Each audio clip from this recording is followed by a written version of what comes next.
Hello everyone, welcome back to my channel. तर आजपासून सुरू होत आहे माझ्या नंदेच्या लग्नाची सिरीज. तर हा व्लॉग आहे खरेदीचा. त्यासाठी आम्ही गेलो होतो पुण्याला जाऊन पहिलं तर आम्ही मस्तपैकी जेवण केलं, जे आंटीने केलं होतं. मासा, चिकन सगळं खूप छान जेवण झालं. त्यानंतर आम्ही लगेच मुळचंदला जायची तयारी केली, कारण आमच्याकडं खूप वेळ कमी होता. 2 दिवसांसाठी आम्ही गेलो होतो आणि आम्हाला सगळी खरेदी करायची होती. आम्ही मुळचंदमध्ये त्यांच्या मेन ज्या साड्या होत्या त्या घेतल्या. त्यानंतर आम्ही द्वारकादासला पण गेलो की बघण्यासाठी की साड्या कशा आहेत. तर द्वारकादासला पण आम्ही अर्धी शॉपिंग केली. असं मिळून दोन्हीकडं आम्ही साड्यांची शॉपिंग पूर्ण करून टाकली. खूप जास्त कंटाळा आला होता आम्हाला ट्रॅव्हलिंग करून. त्यात मुळचंदला आम्ही गेलो होतो संडेला. खूप जास्त गर्दी होती मुळचंदमध्ये.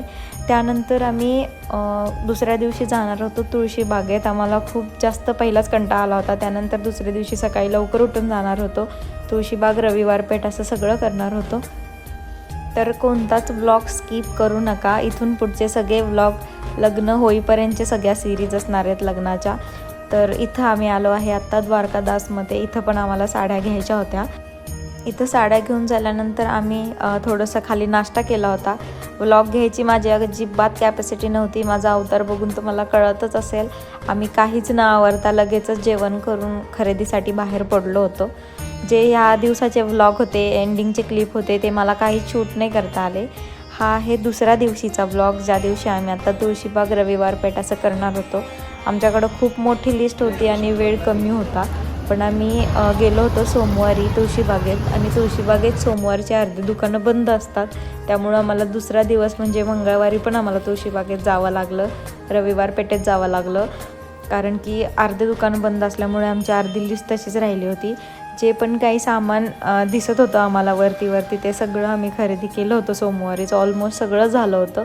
थोडंफार जे राहिलं होतं ते आम्ही नंतर मंगळवारी केलं. कुणाच झाला आधी?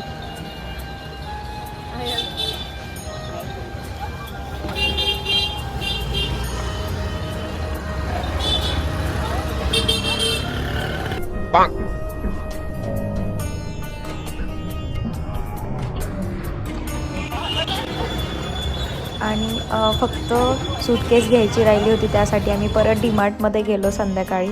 आणि तिथून आल्यानंतर आंटी केळवण करणार होती. मग आम्ही जाईपर्यंत त्यांनी खूप छान अशी तयारी केली होती केळवणची.